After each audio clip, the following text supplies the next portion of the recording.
Assalamualaikum warahmatullahi wabarakatuh. Waalaikumsalam. Waalaikumsalam warahmatullahi Waalaikumsalam wabarakatuh. warahmatullahi wabarakatuh. Selamat sore semuanya. Mungkin yang nanti tidak tampil ya, maksud saya ada yang tidak tampil fotonya ataupun gambarnya ketika kita melakukan kuliah hari ini, itu karena ada beberapa kendala. Yang pertama mungkin karena faktor sinyal dari teman-teman, kemudian termasuk saya. Yang kedua adalah karena ada misalkan memang tidak menampilkan videonya, jadi agak susah terbaca oleh sistemnya. Itu karena beberapa kali saya coba ya melakukan recording terhadap perkuliahan dan mengalami hal-hal yang sama. Itu yang kedua. Yang ketiga, sebetulnya di Universitas Muhammadiyah Cirebon sudah memiliki sistem yang mirip dengan Zoom, yaitu ada di ruang e-learning universitas. Ya, beberapa kali saya coba gunakan terhadap teman-teman yang mengambil mata kuliah dengan saya, dan ketika pagi memang mengalami satu trouble ya, karena banyak yang mengakses. Tetapi dan saya terapkan kepada ketika perkuliahan itu dilakukan sore, saya coba terapkan dan memang itu sama dengan Zoom ya. Nah, itu bahkan saudara-saudara juga langsung bisa mengunduh materi-materi di ruangan Zoom, namanya Big Blue Button. Ketika saya presentasi seperti ini, misalkan saya menampilkan tentang antropologi hukum, itu langsung bisa saudara unduh materinya.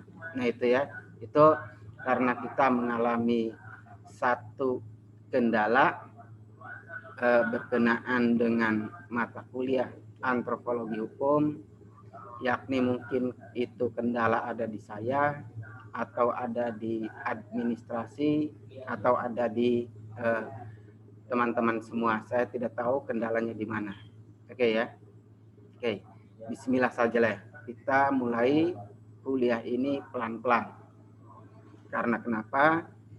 Kalau hari ini kita kuliahnya terburu-buru, maka kuliah bisa selesai, tetapi tidak akan didapatkan apa yang dimaksud di dalam materi antropologi hukum. Itu ya.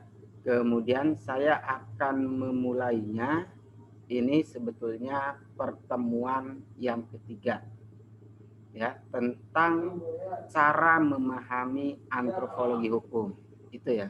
Jadi tema pertemuan ini mungkin kalau saudara-saudara lihat, sebetulnya ini ada di pertemuan yang ketiga, bagaimana cara memahami antropologi hukum, karena saudara-saudara pernah mendapatkan mata kuliah yang namanya sosiologi hukum, kemudian ada yang pernah juga mendapatkan pengantar ilmu hukum.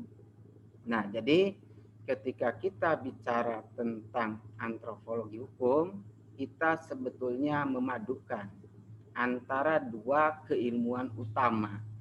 Yang pertama yaitu ilmu antropologi. Nah, kedua yaitu ilmu hukum itu sendiri. Oke ya.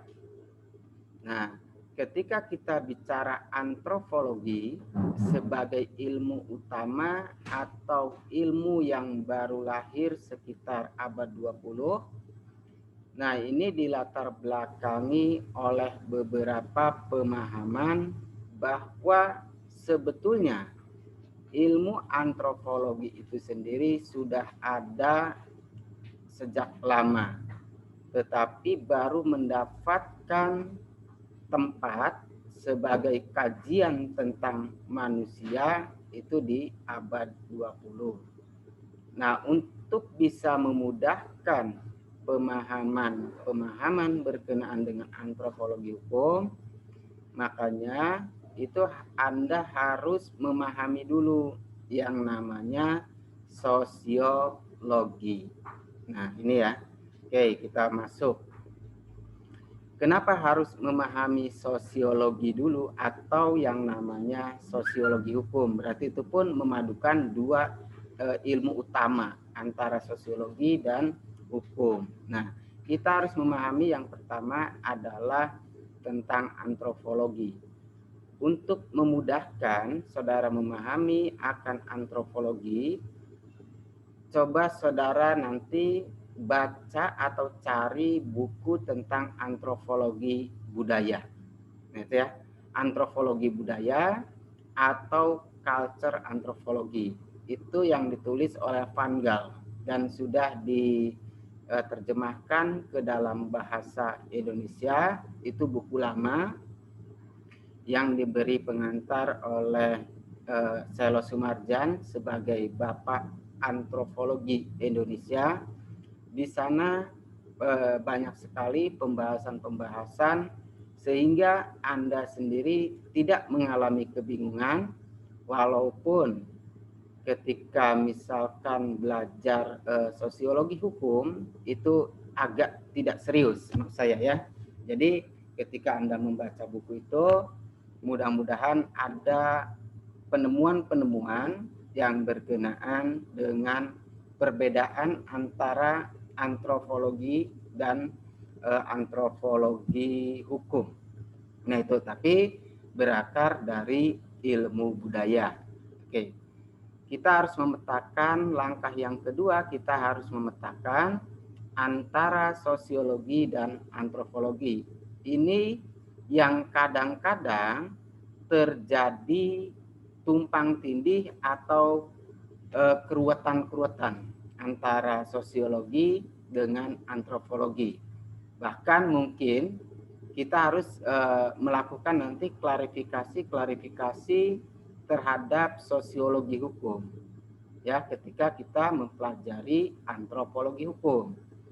Nah, yang kedua, ketika kita sudah berhasil membedakan antara antropologi dan sosiologi, tentunya ada sudut pandang yang harus Anda gunakan. Pertama, yang menjadi catatan ilmu sosiologi itu cara pandangnya bisa dari luar. Misalkan Mbak Ayu, Mas Pawas, dan Mas Winardi itu melihat satu masyarakat dari fenomena yang ada. Ya, dari organisasinya, kemudian Anda tidak perlu masuk ke dalamnya. Nah itu catatan untuk memahami sosiologi. Kemudian kalau kita berbicara antropologi, Anda tidak bisa berbuat seperti itu, artinya memotret dari luar saja. Tetapi Anda harus masuk ke dalam. Ya, misalkan kita akan meneliti tentang desa A atau wilayah A. Tentunya Anda tidak bisa melihat dari luar, istilahnya hanya jalan-jalan keliling, kemudian itu Anda menemukan bahwa penelitian Anda adalah penelitian antropologi. Enggak, tetapi Anda harus turun dari kendaraan, ya. Kemudian Anda harus melakukan diskusi dengan masyarakat, dan apapun hasil yang dinyatakan oleh masyarakat, itulah penelitian Anda. Nah itu ya, jadi kita coba memadukan dua sudut keilmuan utama, antropologi dan hukum. Kemudian yang ketiga, ketika kita belajar, pada akhirnya kita menamakan mata kuliah ini adalah antropologi hukum, berarti pada dasarnya mata kuliah ini merupakan mata kuliah antropologi yang khusus membahas tentang hukum di dalam suatu komunitas, ya, di dalam suatu masyarakat. Misalkan ada lembaga-lembaga hukum di masyarakat. Kalau kita melihat dari sudut sosiologi, biasanya kita bisa mencari dokumennya, ya, di dalam masyarakat itu. Tetapi kalau kajiannya antropologi, Anda tidak seperti itu, tetapi harus ada interaksi langsung dengan lembaga-lembaga yang Anda maksudkan. Oke, itu catatannya. Kemudian kita lihat, nah ini saya ingin memberikan satu catatan sebetulnya, karena teman-teman juga harus memahami secara teliti. Ada 2 catatan sebelum mengetahui metode. Nah, ya. Jadi ketika kita belajar ilmu pengetahuan pada umumnya, sebetulnya kita memiliki cara atau yang dinamakan sebagai metode. Coba kita lihat catatan yang harus Anda pegang hari ini ketika belajar antropologi hukum. Yang pertama, antropologi hukum sebagai metode. Artinya, antropologi hukum digunakan sebagai alat untuk berpikir Anda semua tentang antropologi dan tentang hukum. Nah, karena alat yang digunakan tadi meneliti tentang manusia, maka tidak bisa penelitiannya itu hanya memotret dari luar, tetapi harus turun yang dinamakan sebagai empiris. Jadi penelitiannya banyak menggunakan data-data lapangan untuk melakukan klarifikasi. Oke, jelas ya. Jadi yang pertama, saudara-saudara harus menggunakan antropologi hukum yang kita pelajari sebagai alat Anda melihat manusia. Itu. Dan yang kedua, ada juga antropologi hukum itu sebagai produk pemikiran. Artinya, antropologi hukum sebagai produk atau hasil karya dari setiap orang. Nah, misalkan Mbak Santi meneliti tentang antropologi hukum berkenaan dengan ekonomi, berkenaan dengan produk-produk hukum yang kemudian menjadi satu buku tertentu, ya, atau menjadi catatan-catatan tertentu. Itulah yang dinamakan bahwa antropologi hukum merupakan produk pemikiran yang dihasilkan oleh para penelitinya. Oke ya. Jadi ada 2 di sini. Antropologi hukum sebagai alat dan antropologi hukum sebagai produk. Nah, kalau kita membaca literatur antropologi hukum hari ini, berarti menempatkan antropologi hukum itu kita membaca produk. Ya, membaca buku adalah membaca produk. Nah, baru karena misalkan Mas Pawas punya pengalaman yang berbeda dengan Mbak Dipa dan Mbak Ayu, maka alat yang digunakan bisa saja berbeda. Ya, misalkan Mas Pawas ini background untuk melihat antropologi karena kebiasaan tinggal di desa, maka tentunya alatnya itu adalah alat yang dimiliki oleh Mas Pawas tentang desa. Walaupun nanti objeknya sama, tentang misalkan hukum di suatu masyarakat tertentu, Kemudian Mbak Ayu karena background-nya adalah misalkan hidup di kota, walaupun sama-sama fakultas hukum, tentunya ada pengaruh-pengaruh nilai-nilai kota yang akan masuk di dalam kajiannya. Nah ini, jadi kalau demikian, bahwa suatu ilmu pengetahuan pun pada umumnya tidak dapat dilepaskan dari background masing-masing, ya, background masing-masing seorang penelitinya. Itu yang berkaitan dengan antropologi hukum sebelum kita melangkah lebih jauh. Oke ya. Kemudian, nah ini saya mengutip dari sebetulnya ini ilmu negara ya, tapi saya coba menggunakan di dalam ilmu negara ini untuk diterapkan di dalam antropologi hukum. Karena cara berpikirnya antara antropologi hukum, ilmu negara, kemudian ilmu-ilmu yang lain itu sama. Ya sama. Terutama ilmu hukum pada umumnya itu sama gaya berpikirnya. Coba kita lihat satu persatu dalam hal ini, di mana bahwa ketika kita berpikir tentang antropologi hukum itu ada 3 cara yang harus Anda perhatikan. Yang pertama, antropologi hukum lahir atas ketidakpuasan jawaban-jawaban legenda, kemudian merubah dari jawaban-jawaban legenda atau nalar itu ya kepada yang lebih bersifat rasional atau logos untuk mencari tahu dan sifatnya kritis. Jadi Anda harus melakukan pengkritisan terhadap ilmu pengetahuan. Nah ini, jadi bukan kritis Anda tidak bisa apa-apa, tapi kritis itu berarti Anda melakukan kritisasi terhadap jawaban-jawaban yang bersifat mistis. Nah ini berlaku untuk semua ilmu pengetahuan ya. Jadi yang membedakan antara ilmu pengetahuan dengan pengetahuan biasa itu terletak di 2, yaitu antara mistis dan logos. Seperti contohnya yang bersifat legenda atau mistik.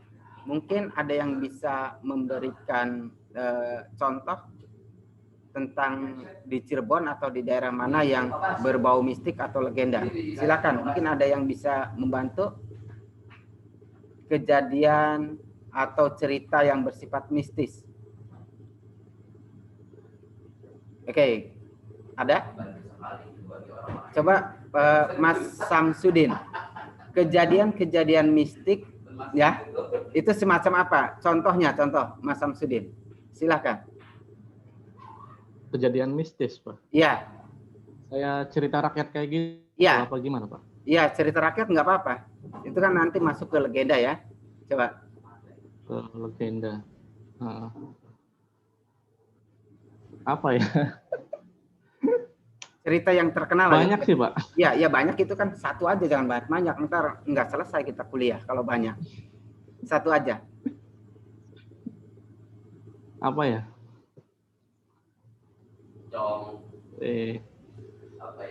Mungkin yang lain bisa membantu, Pak. Katanya banyak, berarti banyak ini. Ya silakan yang lain. Katanya banyak ini. Ya silakan. Mas Winardi. Saking banyaknya bingung ini. Iya, cara mengungkapkannya bingung ya. Ya, oke. Mas Winardi mungkin bisa membantu Mas Samsudin. Cerita-cerita rakyat yang bersifat legenda. Cerita-cerita rakyat yang bersifat legenda. Iya, atau mistik lah. Ini Pak, yang ini Pak, Danau Toba sih Pak, itu kan mistis legenda juga Pak. Danau Di Toba. Cirebon, Mas Winardi. Di Cirebon. Yang mau di Cirebon mau di mana, karena tadi banyak ya, saya bahas. Ya. Silakan.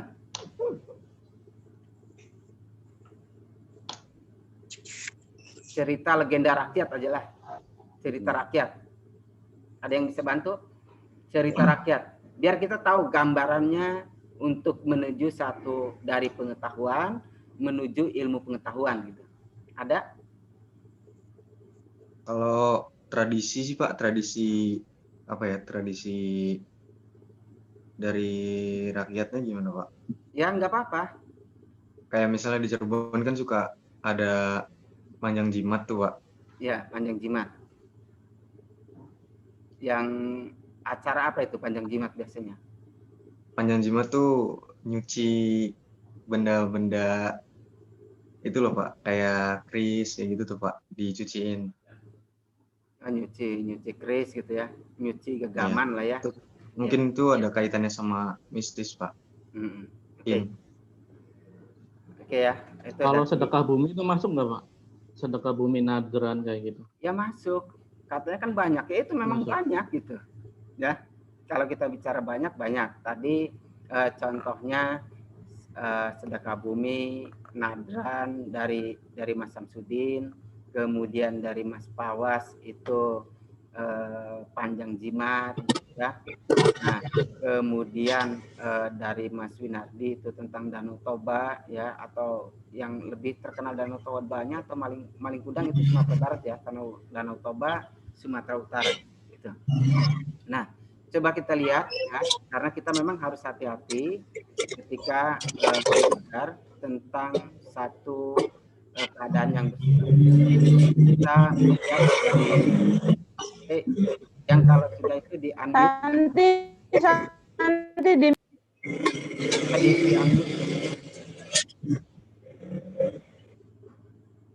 Oke.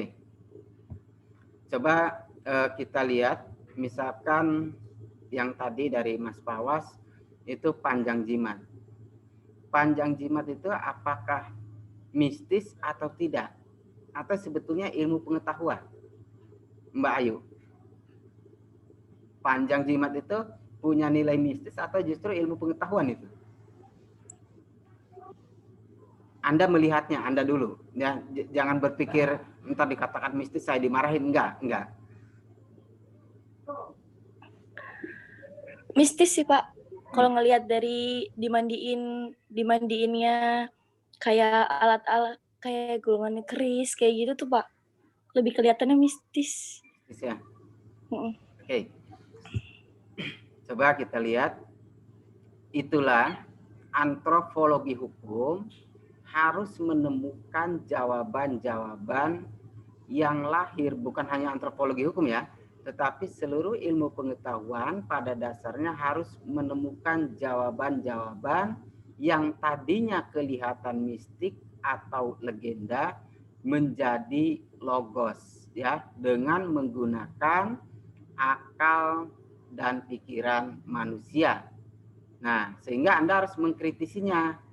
Kalau misalkan tadi bahwa setiap tahun ada panjang jimat, ya, yaitu memandikan alat-alat yang dimiliki setiap manusia, ya, baik keris.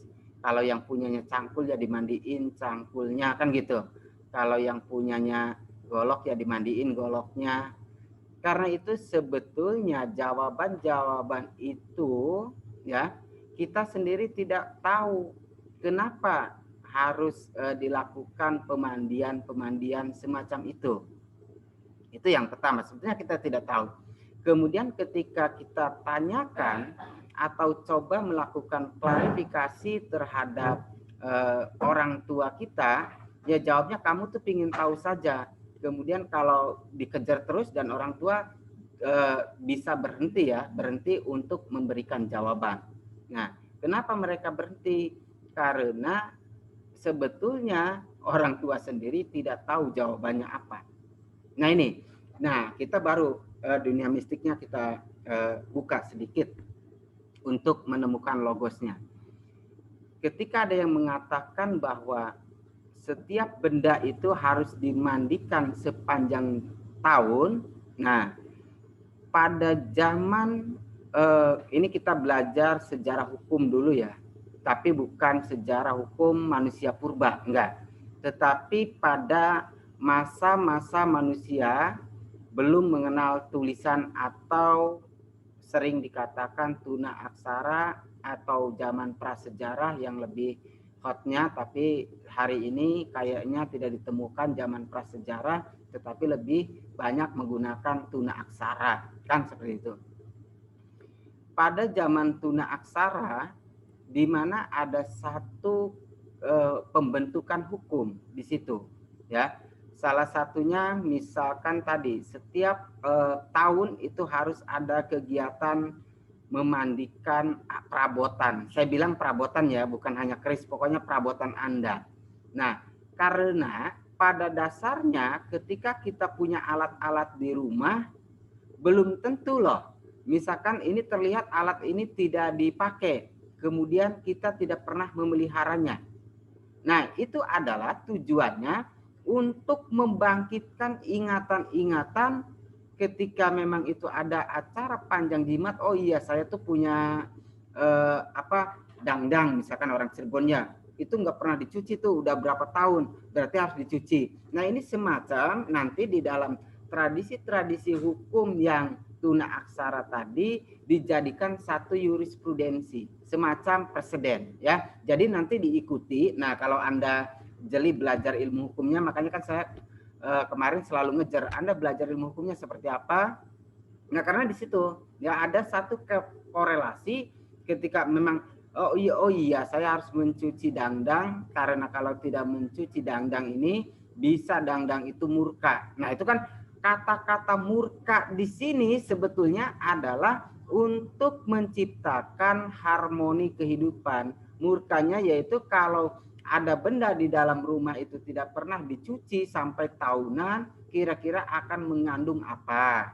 Nah, itu karena tidak tahu cara mengungkapkan, maka dibuatlah perkara-perkara yang akhirnya bersifat mistik. Nah, dari sifat mistik ini kemudian kan diikuti. Sok aja panjang jimat diikuti. Misalkan orang tua Anda punya apa, ya, apalagi yang punya keris, misalkan punya golok yang dianggap keramat, akhirnya kan dimandikan pada acara panjang jimat itu, benar nggak? Nah, ini jadi tanpa ada satu keharusan, tetapi ini akan menjadi kewajiban hukum bagi diri Anda yang memiliki keyakinan terhadap legenda. Nah, contohnya kalau legenda yang di tadi ya, sedekah bumi, itu kan karena kita harus tidak tahu bagaimana cara menghormati bumi, ya kan? Cara menghormati bumi karena keterbatasan akan pengetahuan, maka cara menghormati bumi itu dilakukan setiap tahun. Nah, oleh para sesepuh yang kemudian pada akhirnya misalkan ada yang bilang, oh itu bukan tradisi yang bagus, tradisi ini ya terlepas dari tradisi itu bagus atau tidak, tetapi itu adalah tugas kita di dalam belajar antropologi hukum, berarti merubah mindset yang tadinya mistik bagaimana tidak menjadi mistik, dan itu justru ada nilai-nilai yang terkandung. Nah, ini yang harus dirubah. Kemudian kalau contoh cerita rakyat yang agak mudah penerjemahannya itu adalah cerita Lutung Kasarung, ya, kemudian Sang Kuryang, kemudian ada lagi cerita dari Sumatera Barat, ya, tentang Malin Kundang. Kalau cerita Lutung Kasarung kan seperti ini, seekor anjing saja bisa lebih berharga daripada manusia. Itu nilainya, ya, bukan mistiknya bahwa seekor lutung kemudian jadi manusia, bukan, tetapi bagaimana lutung itu bisa berharga melebihi manusia. Nah, itu nilainya di situ, itu lahir pada tradisi-tradisi yang masyarakatnya belum mengenal tulisan. Dan kalau kita lebih jauh kita urut, itu adalah ketika Anda berbicara tentang konservasi lingkungan, itu ada kaitannya dengan konservasi lingkungan, yaitu ketika ada satwa yang hampir punah yang namanya lutung, yang ketika masyarakat itu mencari dan dijual belikan, mudah-mudahan dengan oleh para penguasa itu dibuat satu legenda Lutung Kasarung. Nah, ini menjaga hewan-hewan yang akan punah, dan akhirnya tidak mau loh orang-orang di Tatar Sunda di wilayah Sunda itu menjual belikan lutung. Nah, ini coba berbeda dengan di daerah Sumatera. Lutung itu kan dijual beli ya untuk memanjat kelapa, tapi di daerah Sunda nggak ada. Nah, itu jadi nilai hukumnya adalah menciptakan keharmonian. Artinya ini adalah ketika kita bicara antropologi pun sama, ke arahnya adalah ke arah situ. Kemudian yang kedua misalkan cerita dari Sumatera Barat tentang Malin Kundang. Itu apakah ceritanya benar kemudian Malin Kundang itu dikutuk menjadi batu? Nah, terlepas dari benar atau tidak, tapi kan itu legenda. Tetapi ada nilai hukumnya di situ pada masyarakat yang tuna aksara. Kan kalau dibuat oleh penguasa, ditulis, orang penguasanya saja tidak bisa baca tulis. Karena di daerah Jawa Barat itu baru mengenal tulisan itu abad ke-5 Masehi. Ya, abad ke-5 orang Jawa Barat agak telat ya dalam mengenal tulisan. Tetapi bukan berarti mereka tidak punya hukum, bukan. Ya, misalkan tadi kita kembali ke cerita Malin Kundang. Artinya bahwa setiap anak itu dilarang ya melawan terhadap orang tuanya. Kalau Anda melawan terhadap orang tuanya, maka Anda akan dihukum oleh negara. Nah, karena woro-woronya ini tidak berguna pada saat itu, maka diciptakanlah legenda.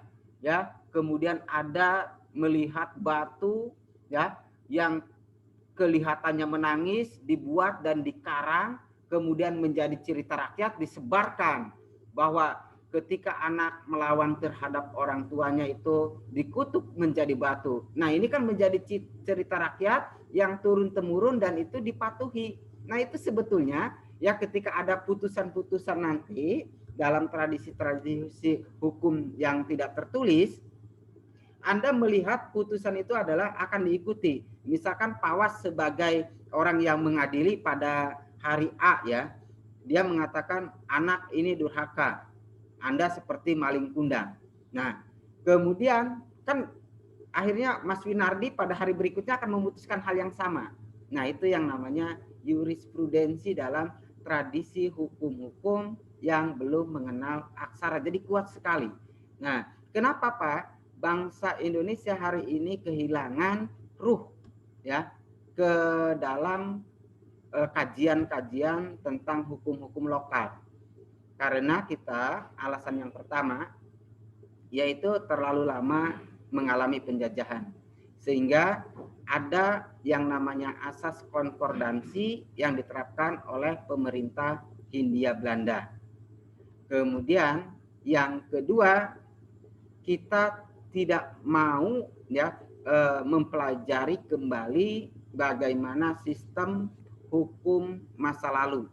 Nah, karena tadi pandangan masyarakat termasuk pandangan ahli hukum hari ini ketika melihat legenda itu dibilangnya itu mistik.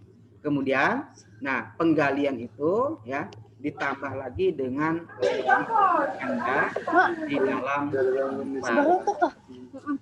itu ya, karena Anda sudah ada di dogma ya, di dalam pengetahuan, sehingga pengetahuan untuk mengetahui hukum-hukum tersebut itu hilang. Berbeda dengan kalau kita mau melihat dari sisi antropologi, misalkan berbeda dengan yang berkembang di Jepang. Kalau di Jepang itu ya ada 2 fase untuk sistem kepercayaan Shinto itu. Nah, kalau di Jepang fase klasik itu Jepang sebetulnya mendapat pengaruh ya, mendapat pengaruh kepercayaan dari Cina dan Mongol. Itu pada abad-abad klasik. Pada abad modern, nah dia dapat pengaruh dari barat. Tetapi orang Jepang itu dia mempertahankan lokal ya, nilai-nilai lokalnya. Nah, ini kemudian diramu oleh mereka dan bisa memadukan dan menghasilkan identitas hukumnya. Nah, kalau di Indonesia identitas hukumnya di mana? identitas hukumnya juga masih parsial. Sehingga penyelesaian itu kadang ada yang menggunakan adat, ada yang menggunakan hukum agama, ya terserah agamanya apa saja. Kemudian ada yang menggunakan hukum barat. Nah ini di Indonesia. Jadi belum ditemukan bagaimana penyatuan antara hukum yang hidup di dalam masyarakat, kemudian karena dapat pengaruh dari barat, kemudian dapat pengaruh dari nilai-nilai agama itu disatukan. Nah kalau di Jepang sudah ada penyatuan. Nah nanti ntar Anda coba lihat ya, beberapa tradisi di Jepang sebetulnya agak mirip Cina ya, kemudian agak mirip juga dengan barat. Nah ini, jadi mereka berhasil menyatukan, sehingga itu tugas kita ya, bahwa untuk mempelajari antropologi hukum, Anda juga bisa menggunakan satu legenda yang kelihatannya mitos, kemudian tidak masuk akal, ditarik ke dalam ranah-ranah yang sifatnya logos. Dan tentunya hal ini Anda harus melihatnya secara hati-hati. Gitu. Kemudian yang kedua, ya, yang kedua ada pintu gerbang ya, atau gerbang untuk mempelajari antropologi hukum. Yang pertama, Anda harus rasional, bersifat terbuka ya. Nah tadi Mas Samsudin, Mas ada nggak hal-hal yang bersifat legenda? Kemudian dia bilang banyak. Ya banyak, sebutkan dong satu aja. Aduh Pak, saking banyaknya jadi saya bingung untuk menyebutkannya apa aja. Maksudnya dalam hal terbuka ini ya disebutkan saja, mau salah mau benar ya kita terbuka. Dan kalaupun salah, nanti kan ada yang namanya karena sifat kita sudah terbuka, kemudian kan ada klarifikasi dari teman-temannya, gitu. Nah ini yang diperlukan ketika kita untuk masuk pintu gerbang tadi. Jadi yang pertama untuk masuk pintu gerbang kita harus terbuka. Terbuka terhadap seluruh pengetahuan. Artinya gini, kita jangan menggunakan, misalkan Mas Pawas ini berprofesi sebagai dukun, misalkan Mas ya, nggak apa-apa. Nah, profesinya adalah sebagai dukun. Ya ketika belajar antropologi hukum, ya jangan menggunakan sudut pandang kedukunannya. Jangan, karena berarti ketika Anda menggunakan sudut pandang kedukunan, nanti jawabannya di sini semua. Ngumpul di sini. Akhirnya kan tidak melahirkan satu ilmu pengetahuan, tetapi Anda harus coba membuka diri ya, bersifat rasional. Misalkan tadi ya, bahwa di bawah pohon beringin yang gede itu ada jinnya. Ya Anda jangan menyampaikan ada jinnya walaupun Anda sebagai seorang dukun gitu ya. Tetapi yang disampaikan adalah kenapa adakah satu pengetahuan yang memecahkan teka-teki tersebut. Kenapa setiap orang yang misalkan lama-lama di bawah pohon beringin itu puyeng ya, atau setelah tidur pulas puyeng. Nah itu ya yang dikaji itu bukan ke arah tadinya karena banyak jinnya, tapi ketika akan ditarik ke ranah logos, berarti harus dicari secara relevansinya dengan ilmu pengetahuan. Kira-kira kandungan oksigen, nah pohon beringin itu seperti apa? Sehingga itu mempengaruhi karena banyaknya oksigen membuat Anda itu misalkan agak tidur ya, agak ngantuk karena terlalu banyak oksigen. Nah, begitu kan ada ilmu pengetahuannya. Ya walaupun ketika ada yang konsultasi secara pribadi Anda menjawabnya apa yang menjadi keyakinan Anda, tapi ketika Anda coba berbicara secara ilmu pengetahuan harus rasional dan terbuka. Kemudian dalam hal terbuka di sini dalam belajar antropologi hukum, Anda harus menerima kritik ya, kritik. Nah ini yang terpenting, Anda itu harus bisa menerima kritik dan memperbaiki keadaan-keadaan. Kemudian gerbang yang kedua yaitu Anda harus rasa ingin tahu. Rasa ingin tahu. Contohnya Mas Samsudin tadi bilang, Pak, sedekah bumi nadran. Anda punya rasa ingin tahu nggak terhadap sedekah bumi dan nadran itu? Saya yakin tidak. Ya Mas, ada nggak? Enggak kan? Cuman nadran itu tradisi Pak, itu selamatan di laut gitu aja, udah selesai. Tapi tidak pernah ingin tahu kenapa nadran itu terjadi. Ya kan? Coba, kalau zaman sebelum kita mengenal tulisan, nah kita berarti kembali ke zaman masa lalu dulu.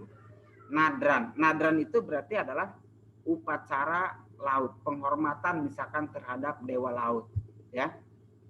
Penghormatan terhadap dewa laut karena pada dasarnya Mas Samsudin takut terhadap laut. Seperti contoh, misalkan Mas Pawas takut terhadap Mas Samsudin, kira-kira akan hormat nggak terhadap Mas Samsudin? Hormat nggak, Mas Pawas? Hormat nggak? Nggak, jujur. Anda takut terhadap Mas Samsudin, akan hormat nggak Anda, Mas? Iya. Nah, hormat kan? Apakah hormatnya Anda itu beralasan karena Anda takut sebetulnya? Enggak. Anda bikin. Yang kemudian menonjolkan sosok Mas Samsudin ini adalah Mas Pawas, kenapa Mas Pawas kok hormat banget terhadap Mas Samsudin, padahal kan memang takut gitu ya, tapi akan dibuat dengan bahasa yang beda. Oh enggak, Mas Samsudin itu punya kekuatan yang luar biasa. Dia kalau bicara bisa menyemburkan api seperti ular naga. Nah itu kan akhirnya kan berkembang tuh, yang akhirnya mengakui bahwa Mas Samsudin itu kalau bicara bisa menyemburkan api. Nah itu sama di laut juga. Kenapa banyak orang meninggal ya ketika para pelaut itu melaut? Oh ternyata jangan-jangan di laut itu ada penguasanya, yaitu penguasa laut. Kalau di utara itu nggak tahu penguasanya, saya taunya penguasanya di pantai selatan saja, Nyi Roro Kidul gitu kan ya. Kemudian kalau di pantai utara kira-kira ada nggak? Misalkan ada Dewa Baruna, Dewa Laut kan. Ketika Anda merasa takut kan mengagung-agungkan Dewa Baruna. Ya ketika ada kecelakaan, kemudian Mas Samsudin tadi karena dianggap ditakuti oleh Mas Pawas, kemudian orang yang ditakuti itu kan akan memberikan wejangan Mas ya. Kemudian ditakuti karena ilmunya. Nah Mas Samsudin bingung karena ditanya. Mas Pawas nanya ke Mas Samsudin, Pak Samsudin, kenapa itu banyak nelayan yang mati? Waduh itu kata Mas Samsudin karena nggak punya jawaban kan. Untuk secara mengilmiahkan akhirnya dibuat satu legenda. Jadi gini Mas, Dewa Laut itu sedang marah itu. Ya, jadi sebaiknya kita itu mohon ke Dewa Laut. Nah, mohon ke Dewa Laut dengan baik-baik agar para nelayan kita itu dilindungi ketika mau berlayar. Bagaimana caranya? Iya ya, kan belum tahu caranya. Oh ya udah kita selamatan aja ngundang orang rame-rame biar yang baik yang melaut, yang tidak melaut pun ikut selamat. Nah, diadakanlah misalkan upacara nadran. Nah, kan kita ya yang pada akhirnya itu menjadi satu jurispruden yang dilaksanakan setiap tahun kebiasaan-kebiasaan itu. Nah, ini yang kemudian membuat ketika ditanya ke Mbak Ayu misalkan yang ikutan, Mbak Ayu tahu nggak untuk upacara nadran itu kenapa ada? Ya udah dari sananya, akhirnya kan karena itu, udah dari sananya termasuk kepada buyut kita, mbah kita, itu kan sudah jawabannya dari sananya. Kalaupun ada yang agak sepengetahuan itu, ya Mas di laut itu ada penunggunya. Siapa penunggunya? Ya Dewa Laut itu kadang marah-marah gitu kan. Nah, tapi Dewa Lautnya siapa? Misalkan Dewa Baruna. Kenapa emang pernah lihat Dewa Lautnya? Yang enggak, ini menurut Mas Samsudin. Nah, akhirnya kan Mas Samsudin itu jadi rujukan untuk upacara nadran misalkan. Nah kan lumayan agak terkenal. Ya Mas, tapi keputusan-keputusan itu bukan dikeluarkan oleh orang-orang biasa pada saat itu, yaitu dikeluarkan oleh para kepala suku atau klan biar diikuti oleh masyarakatnya. Kan kalau kepala suku, Anda tidak boleh bicara bertanya banyak terhadap saya. Ya, ntar dewanya marah. Udah selesai kan? Zaman dulu, coba kita nanya ke orang tua, kita kejar-kejar. Anda jangan banyak nanya ke orang tua. Kenapa? Ntar jadi anak durhaka. Udah selesai kan akhirnya. Nah, kira-kira ada satu relevansi ke arah situ. Ya, ada hubungan. Nah, itu makanya Anda ketika belajar antropologi hukum harus ada rasa ingin tahu atau curious. Ya, itu. Kemudian yang ketiga, tentunya dalam mempelajari ilmu hukum, Anda harus coba berlaku bijak. Bijak itu adalah wisdom. Nah, bijak ini dalam hari ini, bijak itu tidak sama, bijak itu tidak sama dengan benar. Nah, bijak itu tidak sama dengan benar.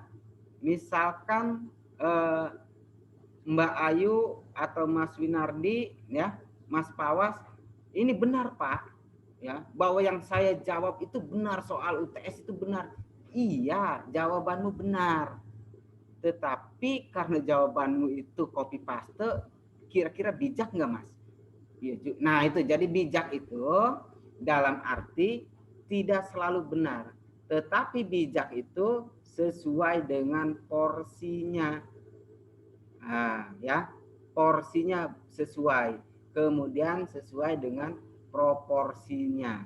Nah itu ada dua untuk mengarah kepada bijak. Nah, untuk mengarah kepada bijak tentunya Anda juga harus bersikap terbuka, kemudian menempatkan sesuatu itu pada tempatnya. Ya, kalau menempatkan sesuatu pada tempatnya, ya bisa dibilang benar nantinya. Tetapi harus sesuai dengan porsi dan proporsinya.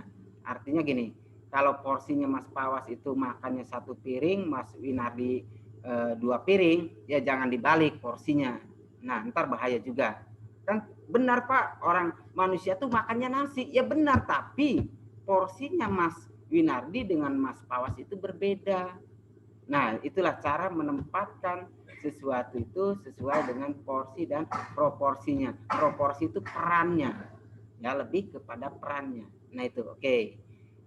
Nah, ketika sudah berhasil Anda membuka 3 gerbang, nah kalau itu kan Pak, jangan 3 dong, banyak Pak. Kalau di dalam cerita rakyat itu bukan gerbang, itu bukan 3, tetapi pintu gerbang cerita rakyat di Cirebon itu ada 7 gerbang, 7 pintu, apa namanya, lawang pitu Pak. Jadi kan seperti itu. Nah ini kan cuma 3 Pak, jadi kurang lengkap 4. Ya kalau lu kurang lengkap 4, berarti Anda cari lagi yang 4-nya apa kira-kira. Kan seperti itu ya. Oke, maka dari rasa ingin tahu, kemudian Anda sudah punya sifat terbuka terhadap ilmu pengetahuan, Anda sudah ada menerapkan antara porsi dan proporsinya, maka konteksnya, nah konteks pengetahuannya Anda harus sesuaikan dengan zamannya. Ngerti nggak? Harus sesuai dengan zamannya. Ya kalau sekarang itu zamannya bahasanya dibolak-balik, bisa nggak Pak digunakan bahasanya bolak-balik juga? Ya nggak apa-apa gitu ya. Yang penting bahasanya itu bisa dipahami oleh zamannya. Karena gini, coba Mas Samsudin Anda bicara hari ini tentang nadran yang penuh mistik. Paling juga Mas Pawas, kemudian Mbak Ayu, Mbak Diva ya, Mas Winardi, Mas Denis, itu kan akan bilang, "Oh, mistik banget tuh." Nah, itu kan karena memang konteksnya beda. Tetapi kalau bicaranya, yuk coba kita kenapa sih harus ada nadran? Yuk kita gali yuk. Kenapa dulu? Oh, sekarang itu kenapa nadran itu misalkan agak dijauhi oleh orang-orang yang mulai pikirannya misalkan terbuka. Oh, ternyata sekarang ini dulu orang itu takut pada laut dan belum ada teknologi yang bisa menundukkan laut. Sekarang sudah ada Pak, yaitu teknologi tentang penemuan kapal laut maksudnya, ya. Kan bisa kan akhirnya orang itu tidak usah lagi nyembah laut, tetapi sudah ada teknologinya. Nah, itu kan lebih rasional dan bisa diterima oleh keadaan-keadaan sekarang. Itu yang maksudnya bahwa ilmu pengetahuan harus disesuaikan dengan zamannya. Nah, itu. Ya. Misalkan ada yang suka membakar kemenyan, kemudian Anda komentar, "Wah, itu mistik itu." Ya bisa berantem Anda kalau langsung komentarnya seperti itu. Tetapi cari tahu. Kemudian Anda terbuka bertanya ke yang melakukan itu apa adanya. Saya ingin tahu, ya. Kemudian rasa ingin tahu Anda terbuka, kemudian oh iya dia melakukan ini, coba kita teliti yuk. Khasiat kemenyan itu apa sih? Nah, itu yang khasiatnya jadi menjadi satu ilmu pengetahuan. Bukan Anda, oh jangan itu-ikutan, itu apa namanya? Penuh mistik gitu ya. Itu dilarang itu. Nah, tapi nilai dari pengetahuan itulah yang harus kita ambil sebetulnya. Bukan Anda ikut-ikutan, bukan. Tetapi nilai apa sih? Khasiat dari kemenyan itu apa? Karena tadi yang saya bilang, zaman dulu melakukan hal tersebut karena ada satu keterbatasan untuk menerangkan, ya, menerangkan kepada masyarakatnya, sehingga dibentuklah legenda, dibentuklah cerita rakyat, gitu ya. Nah ini ya, jadi pada zaman sebelum mengenal tulisan. Nah kalau untuk belajar antropologi nanti ada peralihan antara ketika zaman belum mengenal tulisan menjadi zaman mengenal tulisan, kemudian pengembangan ilmu pengetahuan itu juga akan berbeda. Oke, sampai sini. Sebelum saya lanjutkan ke sini, ada yang mau ditanyakan?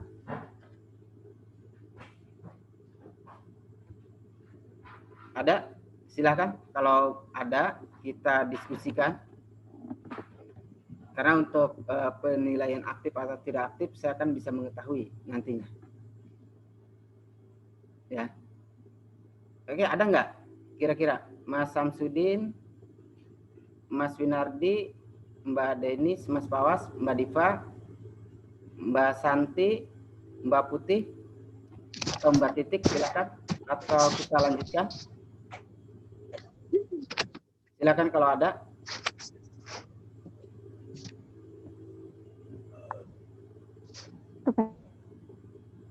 Ada nggak?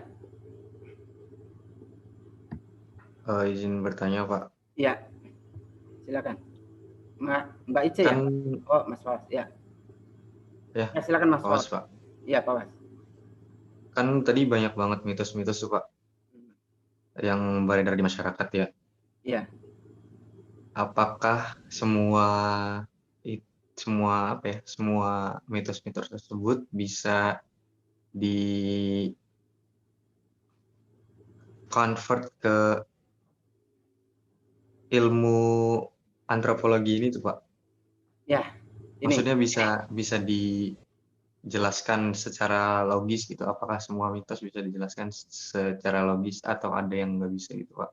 Ya, kalau menurut pandangan saya, selama itu bentuknya legenda atau bahkan yang mistis, itu sebetulnya bisa dijelaskan. Tetapi, nah yang harus kita sadari, tidak semua kita mampu menjelaskannya. Karena misalkan tadi ketika ada mitos tentang bahwa Anda dilarang keluar menjelang maghrib, itu kan harus dijelaskan bukan oleh hukum, tetapi oleh hukum alam. Ya, hukum alam dalam artian ilmu apa itu? Geografi ya, pergantian antara siang ke malam itu. Nah, itu kan ilmu itu yang harus menjelaskannya. Nah, kalau kita sebagai orang hukum berarti menjelaskannya dari sisi hukumnya yang menjadi core kita. Makanya semuanya, apakah semuanya bisa dicarikan sebagai bentuk ilmu pengetahuan nantinya? Bisa. Tetapi karena kita juga harus sadar kita ada keterbatasan ya tentang keilmuan kita. Nah kan kalau di sini berarti tadi pergantian siang ke malam harus dijelaskan oleh ilmu fisika misalkan. Tadi antara penemuan teknologi antara orang menyembah laut dengan penemuan teknologi kapal yang akhirnya orang tidak menyembah laut lagi, berarti harus ditemukan pengetahuannya itu oleh para ahli teknologi perkapalan. Nah itu kan yang berarti kenapa sih orang itu nyembah laut? Kemudian kan ada orang yang ahli teknologi tentang perlautan, maka dia merubah paradigma tersebut ya. Nah menjadi satu ilmu pengetahuan tentang bangunan kapal. Apakah kemudian nilai-nilai nadrannya akan hilang? Karena sudah menjadi ideologi? Tentunya tidak. Nah ini kemudian dimanfaatkan oleh ilmu pariwisata, dibentuk pariwisata nadran. Nah kan ilmunya masing-masing, sudut pandang ya, sudut pandang yang kita gunakan itu Mas Pawas ya. Karena kita berarti adalah melihat dari antropologi hukum, berarti kenapa manusia melakukan itu? Berarti adakah nilai-nilai hukumnya? Kan nilai hukum yang semacam itu tidak bisa diterima oleh orang teknik, tidak bisa diterima oleh orang ahli perkapalan. Nah, kan gitu kira-kira kan. Jadi ada sudut pandang. Yang terpenting kita menggunakan tadi Mas Pawas itu berasal dari desa, ya gunakan sudut pandang dari desa. Kemudian Mbak Ayu berasal dari kota, ya gunakan sudut pandang Mbak Ayu itu menurut Mbak Ayu yang berasal dari kota. Nah, jangan sampai berantem.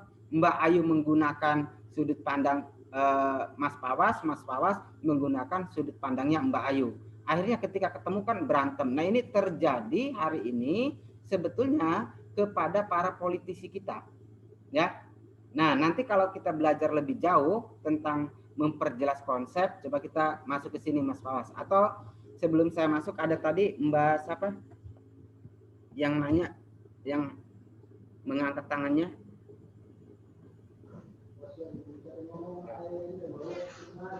Oke, tidak ada lagi ya. Coba kita cek ya di sini. Jadi gini Mas, tapi ada 3 tugas utama Anda yang core keilmuannya masing-masing. Ya. Yang pertama, ketika Anda memiliki keilmuan, maka tugas utama Anda adalah memperjelas konsep antropologi. Konsep dari suatu ilmu pengetahuan, ya. Anda akan melihat misalkan Nadran itu dari sisi konsep antropologi hukum, tapi antropologinya ini yang harus Anda ketahui, hukumnya ini dulu yang harus Anda ketahui. Jangan Anda langsung bicara nadrannya. Nah, baru dari konsep antropologi sudah diketemukan, konsep hukum juga sudah Anda pelajari, kemudian Anda akan melahirkan apa sih antropologi hukum itu. Nah, berarti Anda coba mengarang dalam versi Anda dulu. Versi Anda. Berarti kalau demikian antropologi hukum adalah hukum yang mempelajari misalkan ilmu tentang manusia. Oh, kalau demikian berarti ilmu yang mempelajari hukum tentang manusia, kemudian kita punya objeknya adalah Nadran yang berada di Cirebon. Oke, kita tambahkan ilmu yang mempelajari manusia di Cirebon, ya. Itu kan tambahan judul ya, anak judulnya. Studi terhadap upacara Nadran di Cirebon. Nah, itu kan akhirnya akan menjadi satu klarifikasi konsep. Anda akan memperjelas konsepnya. Kemudian di lapangan, kok hasilnya berbeda ya? Nah, mungkin ada kesalahan alat tadi yang digunakan. Alat ya, alatnya. Nah, alat yang digunakan.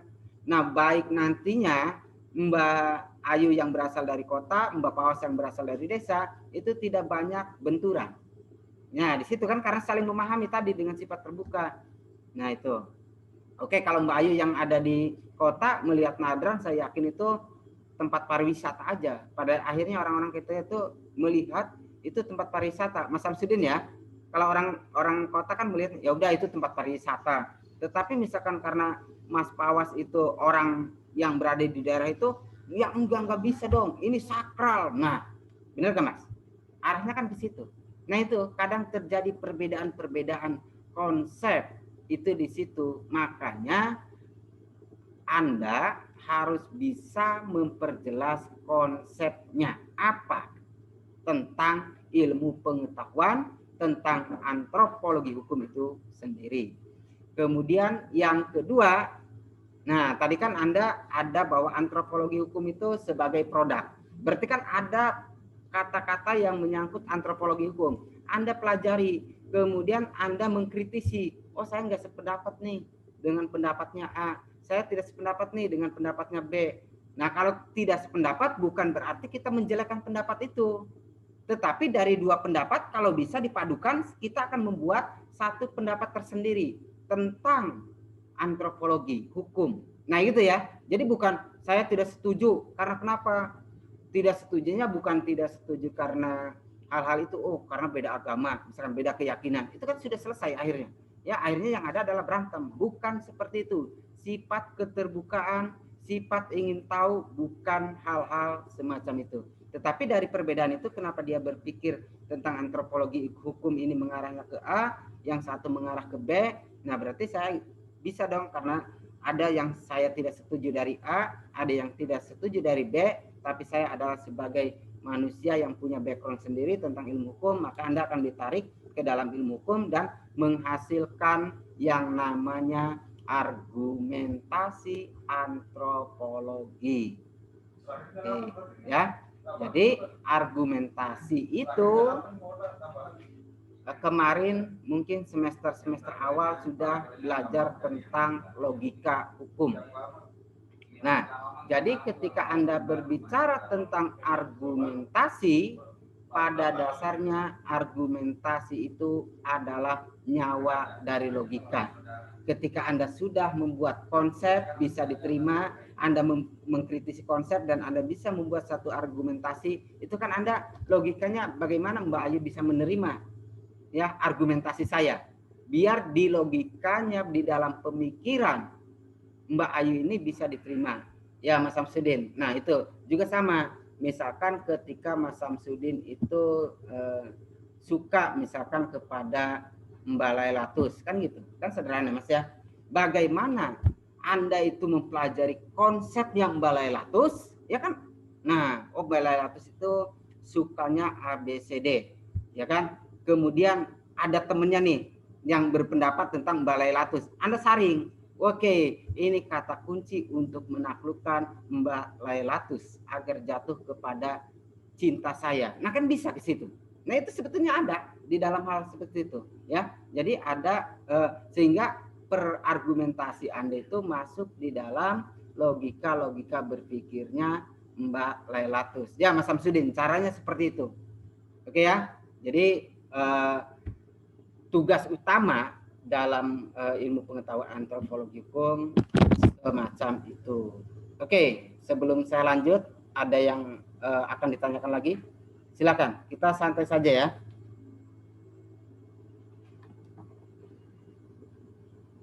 Nah ini silakan.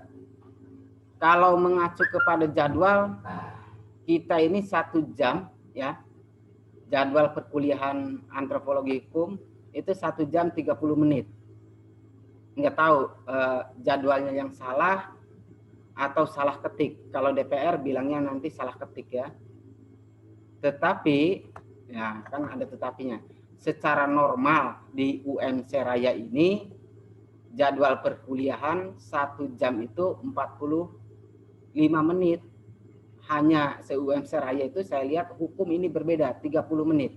Nggak tahu ini salah ketik atau memang dibuat 30 menit. Kena typo mungkin Pak. Apa? Kena typo. Ya, jadi itu yang harus Anda cek ya, dan itu harus diklarifikasi loh, menurut saya. Karena bukan se-UM Seraya lagi, tapi se-Indonesia Raya waktu ideal 1 jam itu ya 45 menit sampai 50 menit. Itu waktu ideal se-Indonesia Raya ya, termasuk juga UM Seraya menggunakan waktu ideal. Tetapi kenapa di Fakultas Hukum munculnya 30 menit? Makanya mungkin kalau kuliah dengan saya ya, kuliah dengan saya itu agak mangkel. Karena hari ini kalau lihat jadwal itu sudah habis, Pak. Tetapi saya tidak mau menggunakan kriteria hukum raya. Saya akan menggunakan kriteria UM Seraya dengan kriteria Indonesia Raya. Karena kan gini, kalau ilmu hukum itu bahwa aturan yang bawah itu tidak boleh bertentangan dengan peraturan yang lebih tinggi. Nah, itu kan secara hukum. Kalau itu di UM Seraya sudah menetapkan 40 menit, 45 menit, kita buat menjadi 30 menit kan bertentangan. Ya, masa kita memberi harga yang paling rendah? Ya seharusnya kalau UM Seraya menetapkan minimal itu kan minimal 45 menit ya, hukum raya misalkan 60 menit kan gitu. Itu loh. Jadi kita juga bermain konsep hukum di situ. Bermain bagaimana hierarki dalam peraturan perundang-undangan. Nah, akhirnya kan ketemu apapun yang itu Mas Samsudin yang saya masuk itu gimana caranya berbicara itu bisa diterima secara logika dan ada argumentasi yang menunjukkan bahwa itu memang ilmu pengetahuan. Betul nggak Mbak Ayu? Bahwa ketika peraturan perundang-undangan itu bertentangan dengan yang ada di atasnya, maka yang bawahnya gugur. Nah, itu ya. Nah, karena gugur, ya saya menggunakan daripada saya digugurkan sebagai dosen hukum tata negara yang harus mempelajari teknik perundang-undangan, ya saya lebih baik nggak digugurkan. Saya menggunakan aturan yang lebih tinggi, yaitu adalah keamanan. Nah, kan gitu ya. Nah, itu oke. Kita lanjut. Jadi itu ya prinsip saya. Jadi kalau Anda ada yang mengkritik, jawaban saya biar masuk logika Anda seperti itu. Oke, Mas Samsudin, kira-kira masuk logika nggak jawaban saya?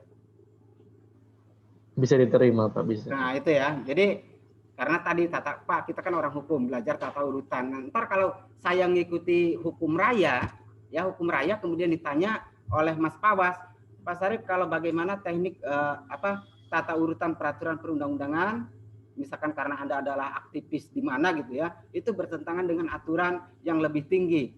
Oh, yang nggak bisa itu, harus batal. Secara otomatis, batal Pak, batal. Nah, kemudian Anda bertanya, bagaimana dengan konsep pembelajaran di Fakultas Hukum? Apakah batal? Nah, akhirnya karena saya tadi yang melaksanakan 30 menit, ya saya kan tidak bisa jawab, Mas. Nah, kira-kira gitu ya. Saya kan, iya ya. Nah, berarti Pak Sarif ini tidak apa yang dia ucapkan dengan dia lakukan itu terbalik. Nah, berarti Bapak menggunakan logika fallacy atau logika yang tidak terbalik ya, logika yang salah kan gitu. Nah ini ya, tetap kita mengikuti koridor-koridor yang ada di tingkatan universitas. Tapi kalaupun prakteknya, Pak jadwalnya kan 1 jam setengah, misalkan 2 SKS itu, Anda menawar ke saya, Pak kita kuliahnya 1 jam aja ya, karena kita mau ada acara rapat. Rapat apa Mbak? Misalkan saya rapat dengan pacar saya. Oh ya nggak apa-apa. Nah misalkan 1 jam cukup. Nah itu kan berarti tadi dari aturan yang lebih tinggi kemudian di breakdown ke lebih rendah, tetapi itu menyangkut aturan teknis yang namanya aturan administratif. Boleh nggak? Ya boleh dalam prakteknya. Tetapi aturan tetap itu. Tetapi aturan ini akan melahirkan apa yang namanya kesepakatan. Kesepakatan ini yang akan menjadikan nanti kalau lebih atas lagi atau kita kaji lagi, ntar jadinya kode etik misalkan kode etiknya tapi nggak baik akhirnya. Misalkan kode etiknya gini, di Fakultas Hukum itu kalau jadwal 45 menit tapi prakteknya 30 menit. Nah itu kan kode etik Fakultas Hukum benar atau tidak. Tetapi terlepas benar atau tidak ya, kita masuknya itu bahwa yang namanya kode etik itu hasil kesepakatan yang hanya terjadi menurut nilai-nilai lokal. Contoh kode etik di sini, misalkan kode etik mahasiswa, ya. Jadi sikapnya lokal, ya. Ketika kita sudah melakukan kesepakatan, sifatnya itu lokal, yaitu berlaku hanya untuk di dalam mata kuliah antropologi hukum saja, gitu kan karena lokal. Kalau sampai nyebar ke yang lain, saya dimarahi. Nah, kan gitu ya. Karena itu sifatnya lokal. Kemudian kode etik tadi tidak juga berlaku untuk wilayah yang lain. Misalkan kita di UM Seraya itu 45 setiap mahasiswa tadi ya berdasarkan kode etik harus memakai alma mater, tapi belum tentu di fakultas lain itu setiap mahasiswanya harus pakai alma mater. Itu yang namanya kode etik. Nah, kan akhirnya kan agak bermuatan hukum ya kalau kita bedah semuanya. Oke, sebelum saya lanjut, belum ya? Udah. Oke, ada yang ditanyakan? Ini contoh untuk membuat satu konsep tentang antropologi hukum. Silakan kalau ada yang mau ditanyakan terlebih dahulu.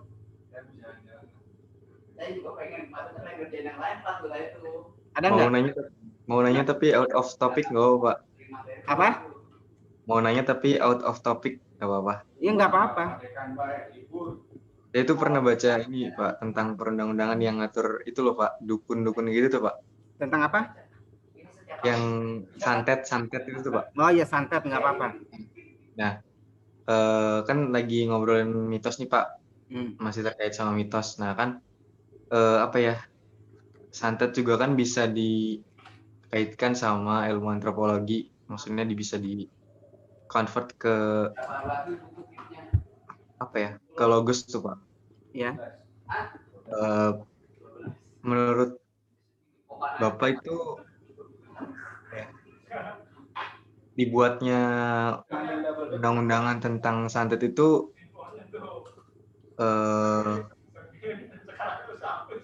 bakalan kedepannya bakalan worth it atau enggak gitu Pak? Maksudnya bakal berjalan secara atau kondusif itu atau enggak Pak? Soalnya kan balik lagi ke yang tadi mistis kan mistis apa ya, santet gitu tuh, cuman bisa di convert ke apa ya, ilmu antropologi tadi gitu Pak. Apakah Menurut ya oke, bisa nggak santet itu dibikinkan aturannya? kalau menurut saya nggak bisa Pak. Nah, itu kan jawabannya udah ketemu ya. Iya. Kan gitu. Soalnya Jawabannya udah ketemu. Tetapi setidaknya gini Mas, Mas Wawas ya, setidaknya ketika kita bicara tentang apakah bisa santet itu dibuatkan aturan hukumnya, ya kalau saya bilang bisa-bisa saja, selama ya itu ini rasional nggak kira-kira? menurut saya nggak rasional Pak. Nah, tapi nggak rasional ya, berarti tidak ada satu keterbukaan yang bisa diterima oleh umum. Ya, akhirnya bahwa aturan tentang santet itu tidak bisa dong diterapkan. Nah, ada juga argumentasinya seperti ini Mas. Ketika kita coba membuat aturan tentang santet tersebut, itu sebetulnya kalau kita mau jujur ya, memang ada di dalam nanti Anda bicara ini, Anda bicara kitab Undang-Undang Majapahit, itu ada ya, namanya Kitab Agama Majapahit. Itu memuat sekitar 40 pasal, di mana di dalam kitab Undang-Undang Majapahit itu dikatakan santet itu masuk dalam hukum, ya, di dalam penjatuhan hukum. Kemudian, nah ini menurut saya para praktisi kita kadang salah mengkonsepsikan santet yang dimaksud pada zaman Majapahit. Ya, kalau dulu yang namanya santet kan ilmu gaib. Ya, sampai sekarang juga Anda mempercayainya seperti itu. Artinya bicaranya kan tidak mungkin. Tetapi hal yang harus dipahami oleh Anda sekarang ini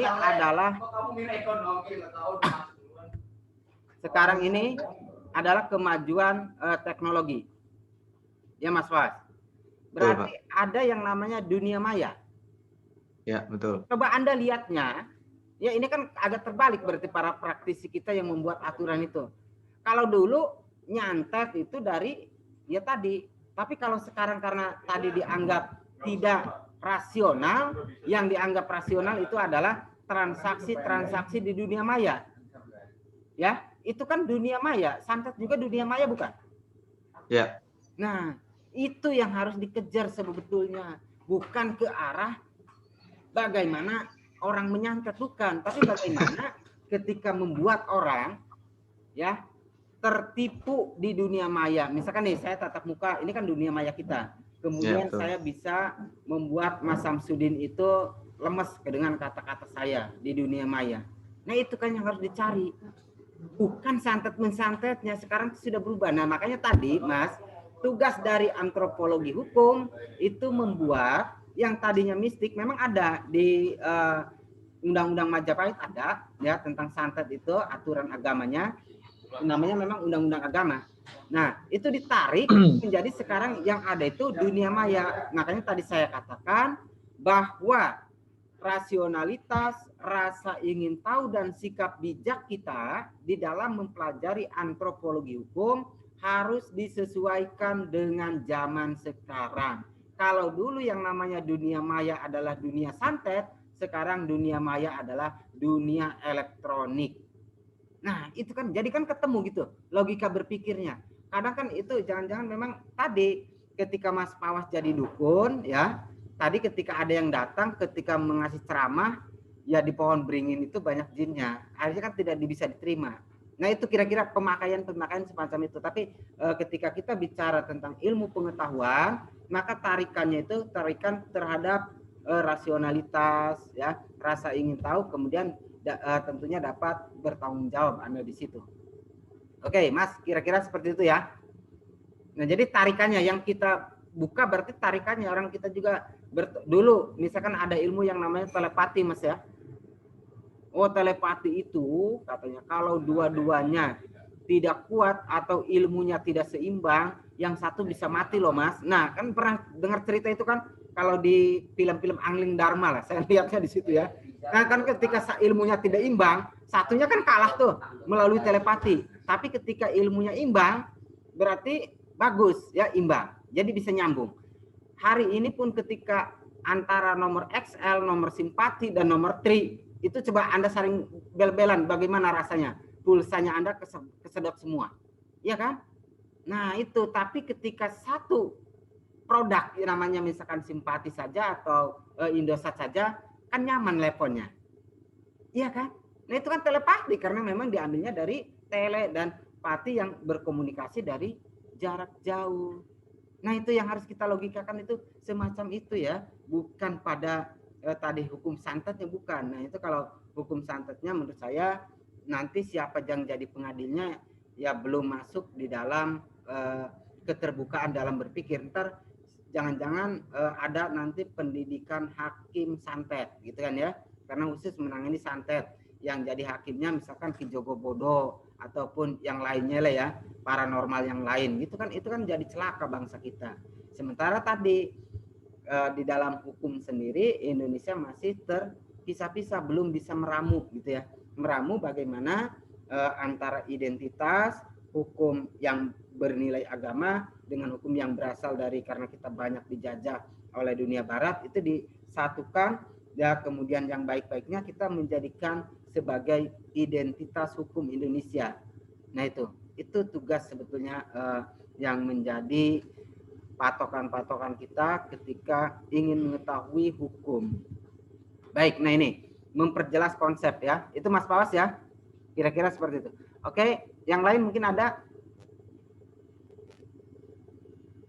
Ini hanya sekedar contoh ya. Ada nggak yang lain? Sudah Pak, bisa dilanjut. Oke ya, kita lanjut. Misalkan gini, kita melihat satu pengertian antropologi. Nah kita ambil yang di bawah aja, yang pendek-pendek nih. Menurut David Hunter, bidang ilmu yang lahir dari keinginan manusia yang tidak terbatas pada manusia. Nah berarti kalau antropologi itu dikatakan ilmu yang lahir karena keingintahuan manusia yang tidak terbatas pada manusia. Berarti ilmu yang pada intinya misalkan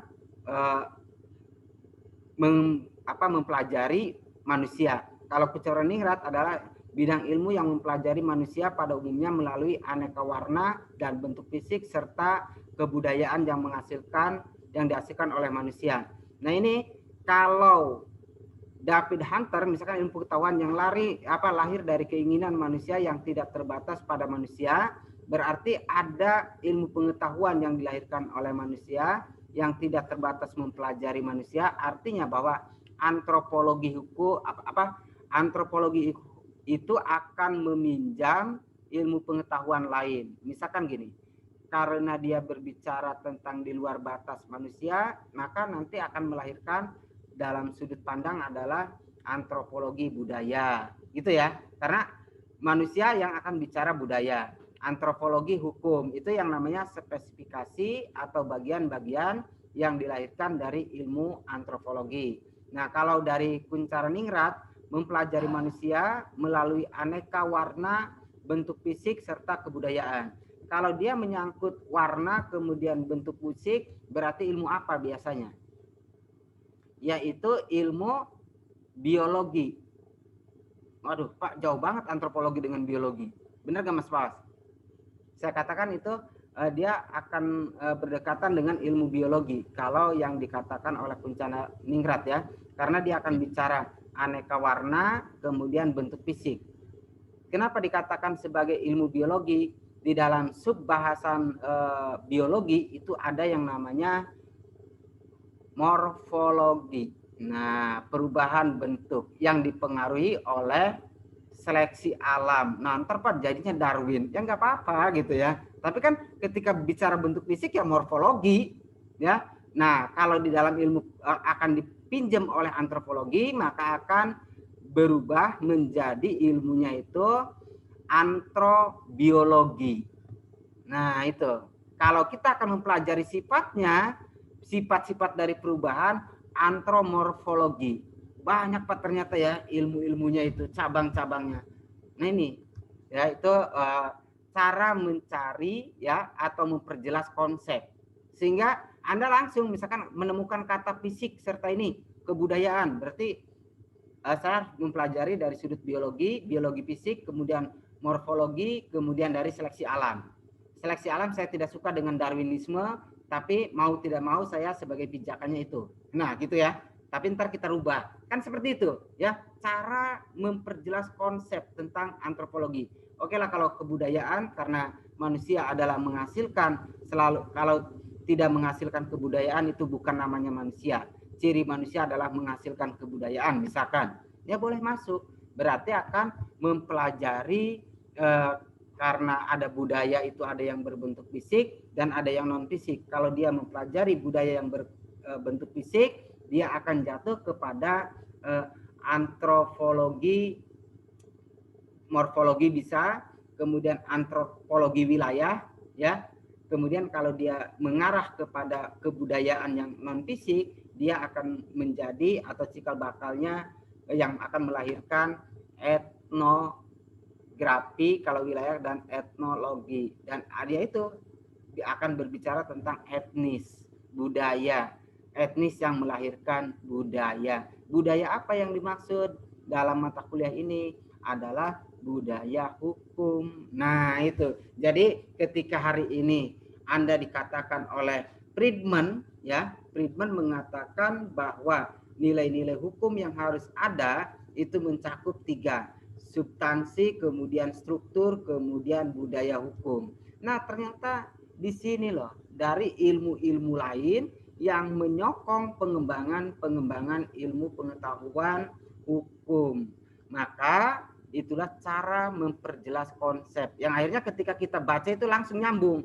Jangan kita baca bidang ilmu hukum mempelajari manusia pada umumnya melalui aneka warna dan bentuk fisik. Akhirnya besok ditanya, dosennya agak kacau juga, misalkan saya dosennya ya. Mas Pawas dan Mbak Ice, menurut Kuncaraningrat, antropologi itu apa? Kan jadi Anda dimakan dogmanya oleh saya. Anda terdogma oleh saya. Akhirnya pengetahuan tidak bisa berkembang, Anda hanya sebagai pengikut saya. Dan Anda, ntar Pak Sarip ini kalau ngasih soal, dia itu nanyanya menurut Kuncaraningrat, menurut David Hunter. Wah, kalau gini saya harus hafalan ini. Akhirnya Anda menghafal nggak? Menghafal, tetapi hafalan itu setelah mid semester atau setelah mata kuliah kita berakhir ya bubar gitu kan, tidak tahu bagaimana caranya ya. Tapi kalau Anda memperjelas tadi ilmunya adalah digunakan untuk memperjelas konsep-konsep, itu kan akan teringat. Jadi ini konsep kalau kita menemukan seperti ini berarti ini harus dilihat dari sisi ini kan akhirnya logika berpikir Anda itu yang dihidupkan, bukan pada bukan pada hafalan dan dogma dari seorang enggak ya. Kalau bisa menurut saya tadi kita kuliah ya, kita membedah sesuatu ya, contohnya seperti ini kan untuk menemukan konsep ya, membedahnya, kemudian antara Anda dengan saya itu bisa berbeda, bisa sama, dan bisa juga bertolak belakang. Itu tapi tidak apa-apa, itu adalah ciri khas di dalam satu universe, karena universe itu bersifat luas, umum. Jadi pengembangan ilmu pengetahuan di situ ya. Jadi kalau Anda antropologi hukum adalah yang enggak. Makanya kan saya tanya kemarin pada waktu awal kuliah kan tidak menanya antropologi hukum menurut siapa. Apa yang Anda dapatkan ketika bicara sosiologi hukum? Apa yang Anda dapatkan ketika bicara ilmu hukum? Kan seperti itu, enggak menyentuh bagaimana. Nah enggak, tapi apa yang Anda dapatkan. Berarti kalau Anda bisa mempelajari ini dengan jelas seperti ini, Anda bisa gitu loh. Oh yang saya dapatkan itu ini, sehingga konsepnya harus ini. Kan akan terbayang. Walaupun nanti kata-katanya tidak persis sama, tetapi konstruksinya atau yang dimaksudkan oleh Friedman, substansinya itu sama. Ya, itu. Oke. Maka, nah ini alat atau cara untuk mengkritisi satu konsep yang dinamakan metode. Nah, kalau metode nanti kita harus ada membahas bab tersendiri ya, karena nanti Anda akan ketemu dengan metode penelitian hukum. Nah, maksudnya itu alatnya yang digunakan. Itu cara mengkritisi konsep. Ada metode historis, deskriptif, kemudian metode studi kasus. Nah, ini kan bisa dipelajari sebetulnya. Nah, tapi kan bagaimana mengkonstruksikan ini, kadang yang mengalami kesulitan. Nah, kemudian membuat argumentasi dalam antropologi hukum. Kalau tadi dikatakan kita sebagai ranahnya adalah kuncaraningrat, coba saya ingin meminta Mas Samsudin, ya, Mas Samsudin, karena sudah belajar hukum adat, ya toh? Ya, coba Anda terjemahkan antropologi hukum dengan hukum adat. Pasti bisa. Tadi konstruksinya tadi yang digunakan. Saya ingin Mas Samsudin, kalau antropologi hukum dengan hukum adat itu apa ya hubungannya? Atau apa yang membedakannya? Terserah Anda mau ngomong apapun. Sebentar konstruksinya ketemu. Hubungan, Pak. Iya. Antropologi hukum sama hukum adat gitu. Iya. Mungkin kalau antropologi hukum, mungkin kita mempelajari seluk-beluk hukumnya ya Pak ya. Iya. Mengenai detailnya gitu. Mungkin tadi yang disampaikan mengenai masalah manusianya, kebudayaan dan segala macam. Kalau misalkan hukum adat kan membahas hukum yang berlaku di suatu tempat, tapi dalam konstruksi luar, gitu kan. Jadi kita nggak mendalami asal muasal hukum adat tersebut. Gitu. Oke, itu ya. Nah, maksudnya gini, Mas Samsudin. Nah, akhirnya kan Anda bisa menemukan kan ketika konstruksi itu berjalan, ketika Anda menemukan kalimat-kalimat seperti ini kan akhirnya bisa menyambungkan gitu, Mas. Ya. Dan itu kan sudah tersambung apa yang dikatakan oleh Mas Samsudin. Cuman mungkin ada kelemahan satu, Anda yang agak lupa itu di dalam hukum adat, yaitu kalau hukum adat bisa tadi ya kita bisa memotretnya dari luar. Kalau memotret dari luar berarti studinya bisa melakukan dokumen-dokumen. Tapi kalau ya kan, kalau antropologi hukum enggak, maksudnya dokumen itu ya dokumen apa saja yang berkaitan dengan adat, biasanya ada catatan-catatannya. Nah itu ya. Nah itu kan berkaitan dengan dokumen juga bisa. Tapi kalau antropologi hukum tadi sudah dikatakan itu harus ngejebur langsung. Nah kan akhirnya kan ketemu Mas. Nah coba Mbak Diva. Mbak Diva. Halo Mbak Diva. Halo? Ya tidak lagi lab mungkin ya sinyal. Kalau Iya Pak, iya Pak. Oh iya ada ya. Ya silakan Mbak Diva. Ada Pak. Ya. Mbak Diva, coba Anda konstruksikan antara antropologi hukum dengan sosiologi. Ya, kebetulan sosiologi hukumnya Anda dapatkan. Kan tinggal konstruksikan dengan bahasa sendiri sehingga itu akan Anda membuat satu konsep sendiri nantinya. Silakan. Ini kan dengan melihat ini aja pasti bisa. Antropologi dengan sosiologi hukum. Iya. Kalau sosiologi sama antropologi itu sama-sama kayak membahas manusia, manusia dan kebudayaannya. Iya. Nah ini, masa gini, nggak apa-apa seperti itu, kita kan berusaha ya.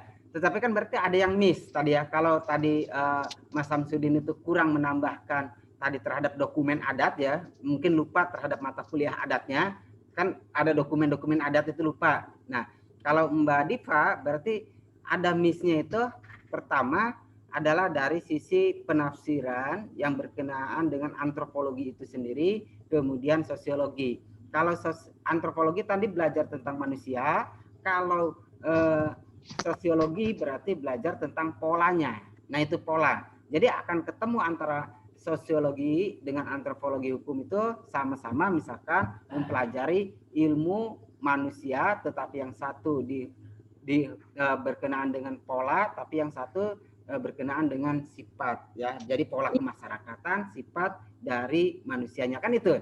Ya kan akan jadi sederhana. Nah, kemudian kalau Mas Pawas nih. Iya, Pak. Ya, itu Mbak Diva ya cara mengkonstruksikan. Kemudian Mas Pawas. Iya, Pak. Ya. Antropologi hukum dengan etnologi. Tadi kan sudah disinggung sedikit ya. Ya, etnografi gitu. Saya kan udah. Itu kan tinggal dikonstruksikan. Silakan. Etnologi itu lebih ke kebudayaan kan Pak, etnis Pak ya. Iya. Kalau hubungan antropologi dengan etnologi mungkin antropologi tadi lebih antropologi mungkin sama-sama apa ya? Coba perhatikan kata-katanya, kata per kata perhatikan, pasti bisa. Tadi karena kata kuncinya udah ketemu. Perhatikan kata-katanya. Siap. Coba perhatikan kata-kata kuncinya, antropologi, hukum, etnologi. Nah tadi kan ini kata kunci ya, udah ketemu nih kata kunci ini, tinggal kata kunci yang ini. Nah ntar dikonstruksikan pasti ketemu. Antropologi hukum yang tadi dibahas kan, antropologi hukum lebih apa ya, membahas tentang manusia, terus juga apa ya, gimana ya, berkaitan sama apa ya, ya sesuatu hal yang mungkin mistis terus di-convert ke hal, menjadi suatu hal yang make sense untuk itu sama logika gitu Pak. Antar ada religi nih, Anda hati-hati dengan ilmu keagamaan ya. Di bawah Anda akan menemukan ini. Akhirnya tadi konstruksi Anda akan kehilangan ruhnya di sini. Ya, antropologi hukum dengan religi. Nah ini kan akan hilang Anda di sini ketika bicara di sini. Ya Mas Was ya. Nah gitu loh. Mas saya dicarikan kuncinya. Jadi gini, memang Mas Pawas ataupun seluruh yang ada di ruangan ini belum bicara apa itu etnologi. Kalau etnologi berarti dari kata etnis. Etnis itu adalah bicara tentang kesukuan. Benar. Suku itu tidak lepas dari manusia. Manusia ketika itu adalah memiliki satu etnis, atau kita katakan klan, atau kita katakan apapun yang berkaitan dengan kumpulan-kumpulan dari manusia. Maka berarti ketika dikaitkan dengan antropologi hukum, mempelajari etnis ya. Etnis ini dilihat dari sisi hukum, baik budayanya yang ada di etnis tertentu, baik sifat manusianya, baik ritual keagamaannya, maupun hubungan-hubungan di antara sesamanya. Apakah etnis ini akan melahirkan apa yang dinamakan dengan misalkan perkawinan endogami, eksogami, yang akhirnya kan Anda, oh ini antropologi hukum akan bicara tentang endogami, eksogami. Nah endogami dan eksogami itu Anda bahas di dalam pengantar ilmu hukum. Nah ini ya sebetulnya di sini Mas. Jadi memang agak-agak harus per kalimat ya. Jadi kira-kira maksud saya bukan untuk menjustifikasi mana yang benar, mana yang salah. Tetapi ketika kita membuat satu argumentasi, coba perhatikan kalimat-kalimat ini. Ya, atau kata-kata ini, sehingga kita semua bisa membuat satu argumen itu bisa diterima. Nah itu ya. Oke, selanjutnya, nah ini kita terakhir ya. Terakhir di sini, ini slide terakhir kalau tidak salah. Jadi dalam mempelajari antropologi hukum, yang pertama yang harus Anda lakukan adalah memperjelas konsep. Ya, konsep apa antropologi hukum, kemudian mengkritisi konsep antropologi hukum dan membuat argumentasi.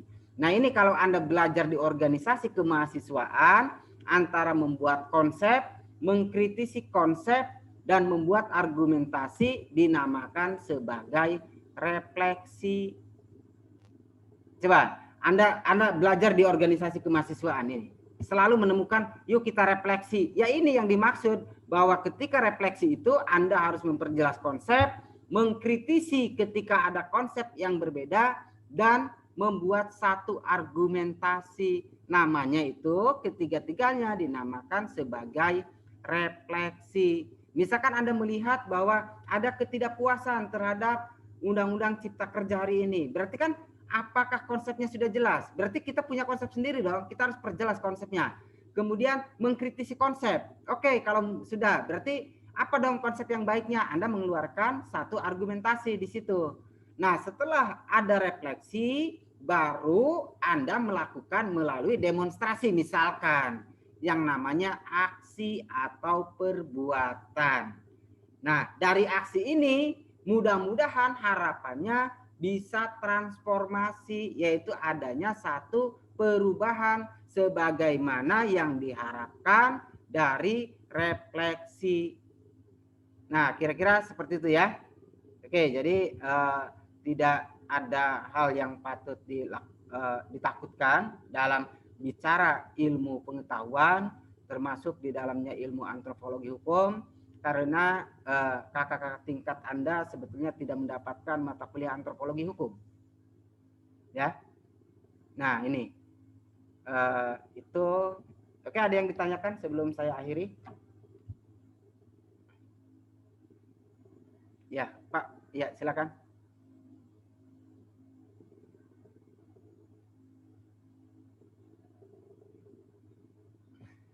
Oke, karena mau maghrib, kita tetap kuliah dengan hari Sabtu atau nanti ada tambahan jam mengejar. Ya kalau saya sih nggak pernah mengejar ketinggalan. Kalau udah ketinggalan ya sudah aja ketinggal gitu kan ya.